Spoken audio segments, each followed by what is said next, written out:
Guys, it's Shawn. Let's talk politics and business. The old third rail, never talk politics in business. Is that rule still applicable? And what do I think you should be doing today? We'll jump into all that in today's show. So I'm so glad you're here.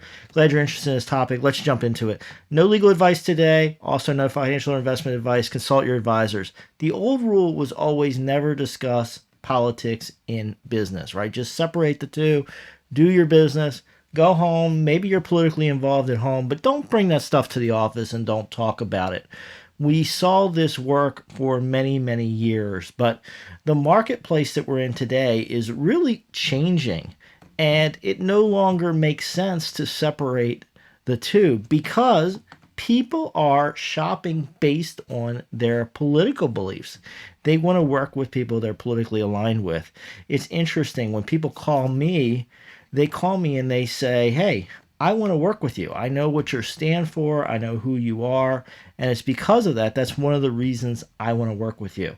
And there's other companies out there doing the same thing.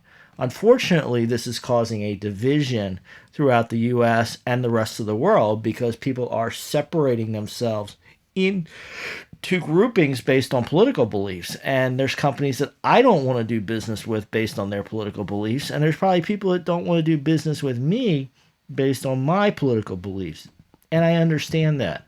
And at the core of it, some of these issues that appear to be just purely political or philosophical, some of them do come down to core values. We just have different ideas about maybe how our country should be run and how people should deal with personal issues and personal responsibility, who should be responsible for helping whom. We can have some major differences in who we are and what we believe in. And a lot of people are shopping throughout the marketplace saying, this is what I believe in, and I want to work with people that believe in this.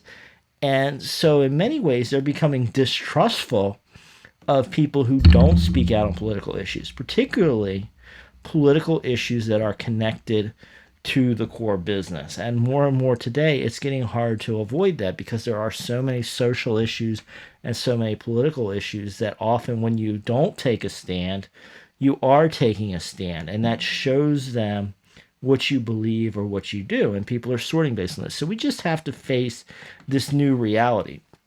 Your political beliefs are part of your identity and what your company stands for. So you may need to be out there talking about that, thinking about how you want people to think of you and position yourself. This now becomes a marketing opportunity. We are this type of company. We believe in this. We believe in that. This is what we stand for.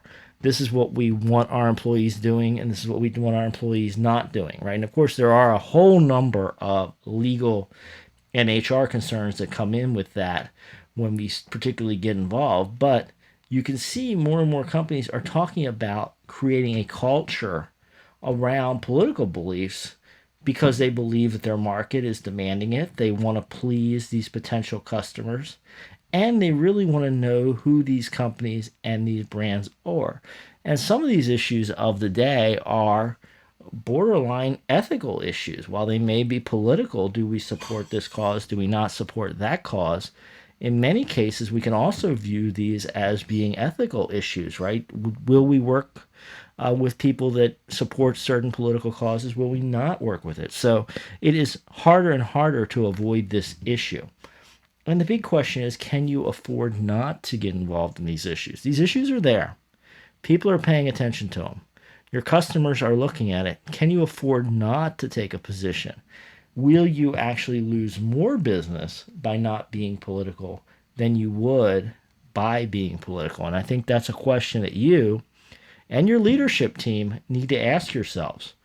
Can we really be fully neutral and expect our customers still to identify with us? Can we expect them still to write the checks? Can we expect them to still partner with us on major projects? Or are our customers going to go a different direction because we're not political, right? This is the reality we live in. These tough conversations need to come into your company. And being neutral on politics, while in the past was the norm, that is now a decision, and it should be a proactive decision that you and your leadership team are making together and saying, are we going to take a position? Are we not going to take a position? What is the cost of taking a position? What is the cost of not taking a position? And then if you do decide to start taking political positions, how does that look, right? So there's a lot of conversation to be had here, a lot of back and forth, and really a lot of consideration. So I hope you're bringing this to your boardroom. I hope you're considering it. Would love to hear in the comments what you're struggling with. Of course, don't put anything confidential in the comments, but we'd love to know what other businesses are doing and working on and what issues they're seeing. Folks, let's bring this all together. Politics is everywhere now, right? We're just in that point in American history, world history, that everything has been somehow connected with politics, and how your business is managed is often determined by politics. You might be regulated by certain policies that cause you to behave a certain way. You may have to take positions with customers. You may have to take stands on social issues. So we have to update our thinking. We can no longer say politics and business are separated. We have to say, how can we make these two work in harmony with each other? And we also need to look at the potential costs and issues with our business. If we lose customers in one area because of a political stand, how are we going to replace them and continue to grow our business? We'd love to hear your comments below. If you haven't done so yet, if you're a business owner or business leader, want more tips like this, please subscribe to the channel, ring the bell for notifications, join me in the comments, give this video a like, and share with your friends so they can see it too. And I'll catch you for another video soon.